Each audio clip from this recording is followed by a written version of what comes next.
अध्यक्ष महोदय, शून्यकाल में कल रात्रि 12 बजे आ, नीरा मैडम और मंगल कालिंद्रा का झगड़ा हो गया। एक दिन राजा साहब और हमारी गाड़ी का टक्कर हो जाता, इतना रफ्तार में आए, बोले कि राजा साहब को तो शून्यकाल डालने नहीं देंगे, इनसे पहले हम जाएंगे। अध्यक्ष महोदय, ये कोई मजाक नहीं कह रहे, 12 बजे रात को आते हैं शून्यकाल डालने के लिए और अफसर ने मजाक बना के रख दिया है, जवाब नहीं देंगे।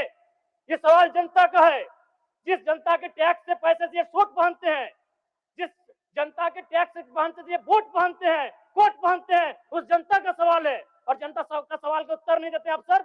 जो ईमानदार है उनको यहाँ से जोहार है, लेकिन जिन्होंने जब अपनी जिम्मेदारी का निर्वहन नहीं किया है उन पर कार्रवाई करिए। अध्यक्ष महोदय, धन्यवाद। अध्यक्ष महोदय, कटौती प्रस्ताव के पक्ष में मेरा सवाल बजट बनाने की प्रक्रिया पर है। जब विभागों ने 13,400 करोड़ रुपए का मांग किया है तो फिर मात्र 7,721 करोड़ का बजट क्यों लाया गया? सबसे बड़ी बात, 8 महीना बीत जाने के बाद भी मात्र 42% राशि खर्च हो पाया है, तो फिर अनुपूरक बजट की आवश्यकता है क्यों? और कहीं ऐसा सच तो नहीं कि सरकार का खजाना खाली है? और यदि सरकार का खजाना खाली है तो सरकार राजस्व प्राप्त करने के लिए क्या कर रही है? अध्यक्ष महोदय, जमीन की रजिस्ट्री में करोड़ों अरबों का राजस्व हानि हो रहा है। किसी जमीन की कीमत यदि 1 करोड़ होता है तो कागज में दिखाया जाता है 25 लाख। सरकार को राजस्व मिलता है 25 लाख पर और काला धन का इस्तेमाल होता है 75 लाख पर। महोदय, अगर मेरी बात पर आपको संदेह है तो किसी भी इस राज्य में अगर किसी भी बड़ा भूखंड, एकड़ों का भूखंड अगर उसका खरीद बिक्री हुआ है तो आप उसकी एसीबी के माध्यम से जांच करवा ले, दूध का दूध और पानी का पानी हो जाएगा।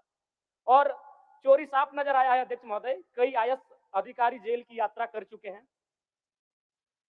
अध्यक्ष महोदय, मैं कोयलांचल से आता हूं और ईडी, जांच एजेंसी और तमाम न्यूज चैनल्स रिपोर्ट की मानी तो प्रत्येक दिन झारखंड राज्य में 1000 अवैध गाड़ियों का निकासी होता है।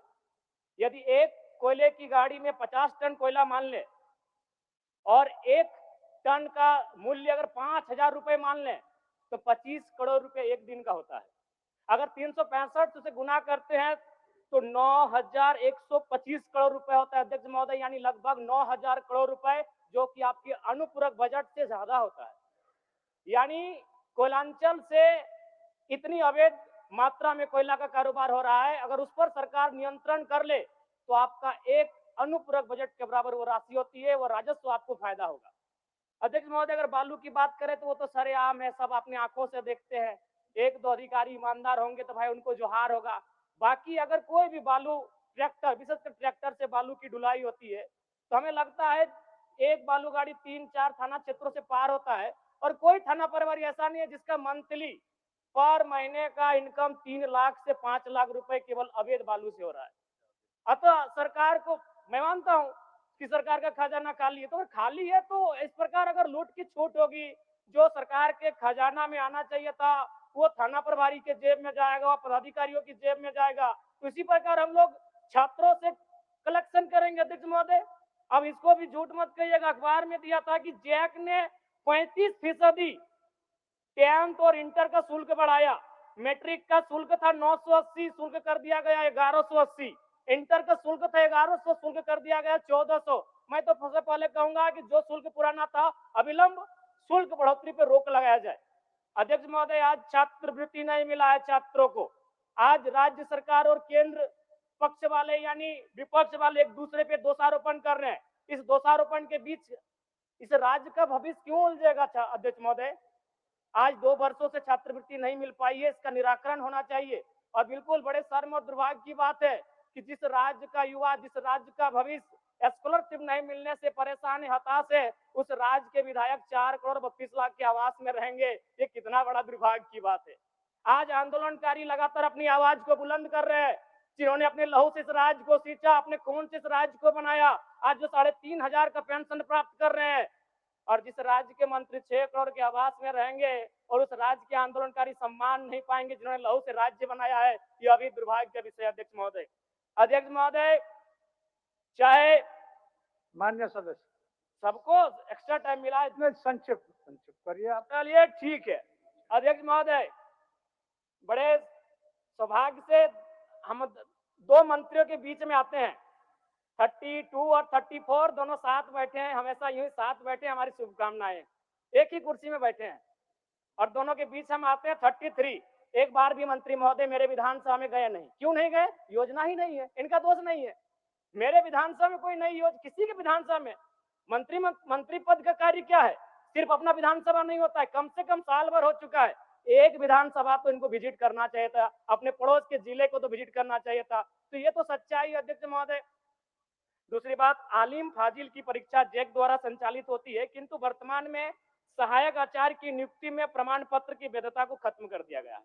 और सबसे महत्वपूर्ण बात अध्यक्ष महोदय, जैसा कि अखबार के माध्यम से हम सभी ने पढ़ा कि विभाग सवालों का उत्तर नहीं दे रहा है। अध्यक्ष महोदय, शून्यकाल में कल रात्रि 12 बजे नीरा मैडम और मंगल कालिंद्रा का झगड़ा हो गया। एक दिन राजा साहब और हमारी गाड़ी का टक्कर हो जाता, इतना रफ्तार में आए, बोले कि राजा साहब को तो शून्यकाल डालने नहीं देंगे, इनसे पहले हम जाएंगे। अध्यक्ष महोदय, ये कोई मजाक नहीं कह रहे। 12 बजे रात को आते हैं शून्यकाल डालने के लिए और अफसर ने मजाक बना के रख दिया है, जवाब नहीं देंगे। ये सवाल जनता का है, जिस जनता के टैक्स से पैसे से ये सूट पहनते हैं, जिस जनता के टैक्स से पहनते से ये वोट पहनते हैं, कोट पहनते हैं, उस जनता का सवाल है। और जनता का सवाल का उत्तर नहीं देते अफसर। जो ईमानदार है उनको यहां से जोहार है, लेकिन जिन्होंने जब अपनी जिम्मेदारी का निर्वहन नहीं किया है उन पर कार्रवाई करिए। अध्यक्ष महोदय, 12 बजे रात को हम लोग सवाल डालते हैं। चलिए मान्य सदस्य। अध्यक्ष महोदय, अंतिम में कंक्लूड कर रहे हैं। अध्यक्ष महोदय, कंक्लूड कर रहे हैं।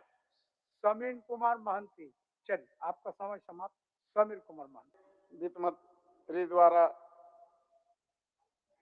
1,045,400 करोड़ का 25-26 का बजट का प्रस्ताव सरकार द्वारा रखा गया है और अभी आज ही हम सरकार के मंत्री द्वारा देखें कि जितने भी आरओ का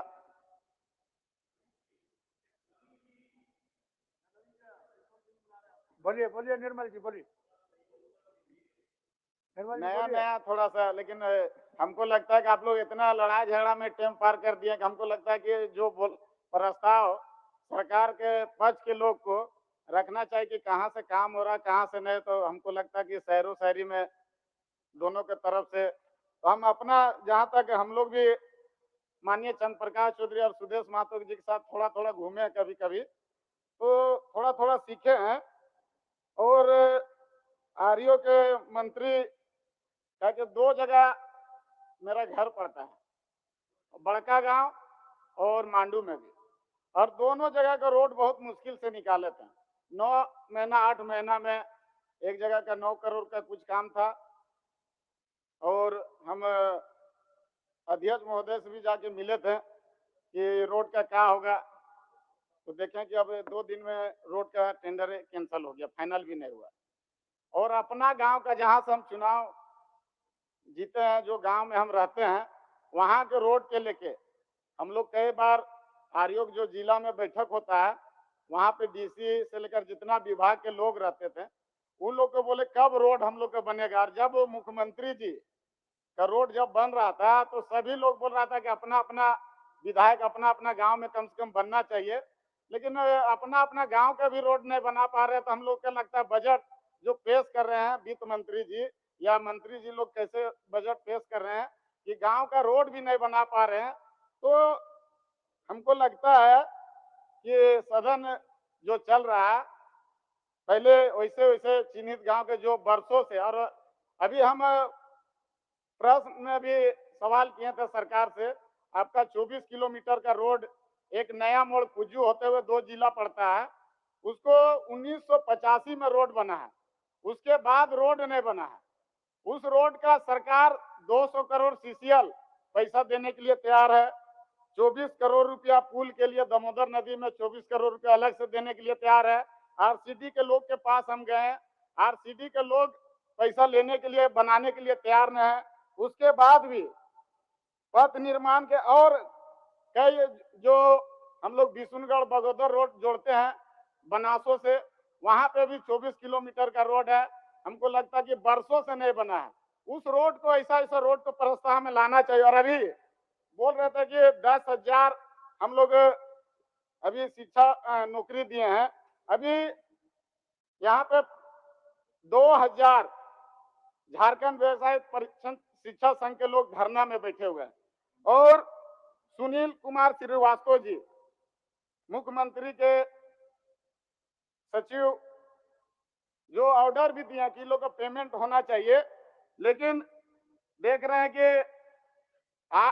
आपका 2017-18 से लिखित रूप से है आपका उन लोग का पेमेंट एक तरह से बोलते हैं कि रोजगार दिए हैं और सरकार केंद्र का सरकार का पैसा भी आ चुका है, लेकिन पेमेंट वो लोग ने अभी भी धरना में बैठे हुए प्रभात तारा ग्राउंड में सर 2 मिनट हम लोग नया है और हम लोग से ज्यादा दूसरा कोई भी समय से ज्यादा 2 मिनट 1 मिनट और समय लेंगे ज्यादा नहीं। और सरकार को काम पे ज्यादा अगर बजट प्रस्ताव आता है तो काम पे ज्यादा कितना पुल बनना, पहले 30 किलोमीटर रोड मिलता था हर विधायक को, 1 किलोमीटर भी रोड नहीं मिल रहा। पुल का अनुशंसा 20 करोड़ का होता था, 1 रुपया अभी तक नहीं मिला है। उसके बाद छात्रवृत्ति में बच्चा लोग रोड में है। आज ही हजारीबाग में आंसू के द्वारा हजार लोग रोड में आपका डीसी कार्यालय घेरने का काम किया है। विकलांगों का पेंशन बाकी है। आपका जो विधायक मद का जो सभी को 5-5 लाख करोड़ रुपया मिलता है, उसको भी पैसा खर्च करने में हम लोग वहां पे रामगढ़ जिला में 3 विधायक है, ममता देवी जी हैं, मैं रोशन जी हैं, वहां के मतलब खर्चा करने के लिए भी अफसर लोग अपना मनमानी कर रहा है। उसके बाद भी आप लोग सीसीएल में अभी कल ही एक और आधा सेकेंड माननीय कैबिनेट मंत्री लोग कैबिनेट में पास किए कि गैर मौजूदा जमीन का राजस्व आपका एनटीपीसी और अंडानी को देने का आप लोग काम किए हैं, जबकि वो जमीन आप सरकार का राजस्व बढ़े उससे हम लोग को कोई अच्छा है। और अभी सीसीएल का कोल का भी पैसा बढ़ाया गया है। कोल अभी जितना स्टॉक है कोल का बिक्री नहीं हो रहा है। कोल हम रोज खदान जाते हैं, रोज सुबह हम खदान जाते हैं। अगर क्षेत्र में रहते हैं तो मजदूर के बीच में रोज हम खदान जाते हैं। कोयला बिक्री नहीं हो रहा और कोयला के दाम पे बढ़ते जा रहे हैं। इसलिए सरकार से है कि बजट ऐसा तैयार करे कि क्षेत्र में काम लोगों को हो सके। हम लोग रॉयल इंडिया में आपका स्वागत है। भारत के सबसे विश्वसनीय सोलर मोटर पंप और एमपीपीटी कंट्रोलर निर्माता रॉयल इंडिया का high performance movable trolley solar water pumping system प्रस्तुत है। बेहतर दक्षता के लिए डिजाइन किया गया और आसानी से ले जाने योग्य। सरकारी परियोजनाओं के लिए अनुमोदित देश भर के कॉन्ट्रैक्टर्स और एजेंसियों की पहली पसंद। एमएनआरई द्वारा अनुमोदित, उल प्रमाणित, उद्योग मानकों के अनुरूप स्वदेशी उत्पाद। सार्थक ऊर्जा समाधान के लिए हमारे साथ साझेदारी करें। आज ही संपर्क करें